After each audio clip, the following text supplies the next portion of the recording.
के তীব্রমোটা के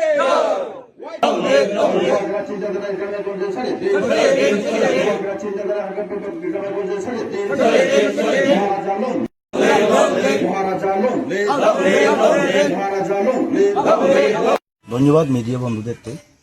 আপনারা দেখছেন আজকে বিজেপি ছেড়ে আজকে তিপ্রামথাতে 18 ফ্যামিলি 59 ভোটার যোগদান করেছেন। বুবাগ্রার উপরে আশা ভরসা রেখে বুবাগ্রার চিন্তাধারাকে বুবাগ্রার যে চিন্তাধারাকে বিশ্বাস রেখে ওনারা আজকে বিজেপি এবং সিপিআইএম দল ছেড়ে তিপ্রামথাতে যোগদান করেছেন এবং আগামী দিনেও সমস্ত ত্রিপুরা রাজ্যে যে যে এরিয়াতে আমাদের যেখানে এখনো আনডেভেলপ রয়েছে এডিসি এরিয়াগুলোতে সমস্ত জায়গাতে বুবাগ্রার উপরে ভরসা রেখে সমস্ত অংশের জনগণরা একসঙ্গে ঝাঁপিয়ে পড়ছেন। তারা আগামী দিনে তিপ্রামথাতে যাতে বুবাগ্রার সঙ্গে কাজ করতে পারেন, বুবাগ্রার সঙ্গে ফাইট করতে পারেন, নিজের অধিকার যাতে ওনারা আদায় করতে পারেন সেই উপর লক্ষ্য রেখে সমস্ত অংশের জনগণ আজকে বুবাগ্রার উপর নজর রেখেছেন এবং তিপ্রামথাতে সামিল হচ্ছেন দিক করে।